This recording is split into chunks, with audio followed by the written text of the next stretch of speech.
आइए रामायण पाठ पे चलते हैं। राम चित्रकूट धाम लीला पाठ 56। राम चित्रकूट धाम लीला। अब तक आपने पढ़ा कि भगवान श्री राम ने महर्षि वाल्मीकि जी की पर कृपा की है। वाल्मीकि जी भगवान को चित्रकूट में रहने के लिए कहते हैं। महामुनि वाल्मीकि जी ने चित्रकूट की अपरिमित महिमा बखान कर कही और कहा, आप चित्रकूट पधारिए। तब सीता जी सहित दोनों भाइयों ने आकर श्रेष्ठ नदी मंदाकिनी में स्नान किया। भगवान अब चित्रकूट पहुँचे हैं। श्री रामचंद्र जी ने कहा, लक्ष्मण, बड़ा अच्छा घाट है, अब यहीं कहीं रहने की व्यवस्था करो।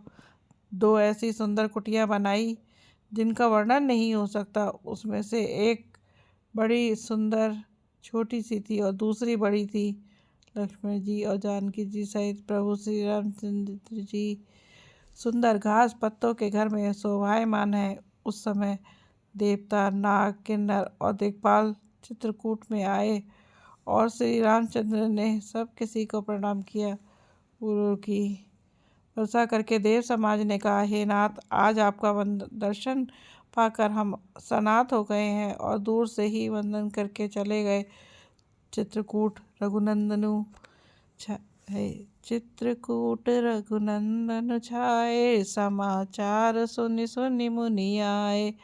भगवान पूरे वनवास में कहीं भी रहे, लेकिन छाए तो केवल चित्रकूट में है। सब ऋषि मुनियों भगवान का दर्शन करने दौड़े दौड़े आए हैं। भगवान ने उनका भी अभिनंदन स्वीकार किया और दूर से प्रणाम करके चले गए। यह सुधि कोल की रात न पाई, हर से जनु नवनिधि घर आई।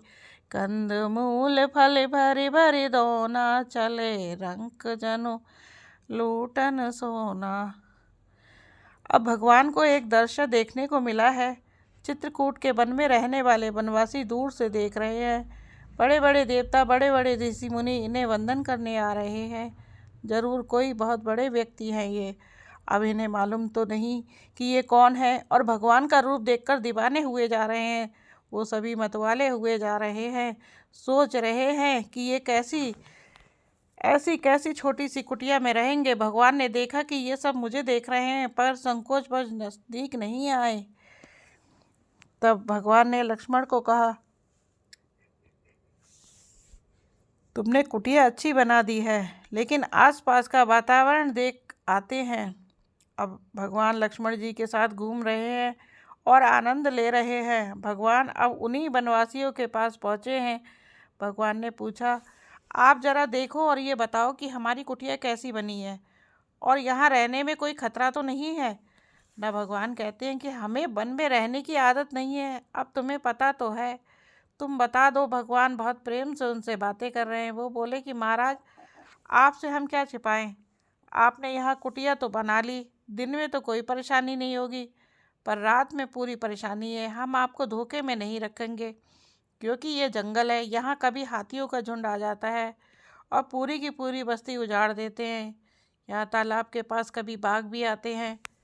श्री रामचंद्र जी का केवल प्रेम प्यारा है, जो जानना चाहते हो वह जान ले। इस प्रकार देवता, मुनियों और सबको सुख देने वाले दोनों भाई सीता जी समेत वन में निवास करने लगे और सबको आनंद प्रदान कर रहे हैं। सियावर रामचंद्र की जय। बोलो बजरंगबली की जय। इसी के साथ हमारा ये आज का पाठ भी संपन्न हुआ। हम फिर मिलते हैं आपसे अगले पाठ पे। आप हमारे चैनल पे बने रहें रामायण पाठ पे और पुण्य के भागी बने। जय श्री राम। अगर हमारा रामायण पाठ आपको पसंद आ रहा है तो लाइक कीजिए, शेयर कीजिए, सब्सक्राइब कीजिए और कमेंट्स कीजिए। जय श्री राम।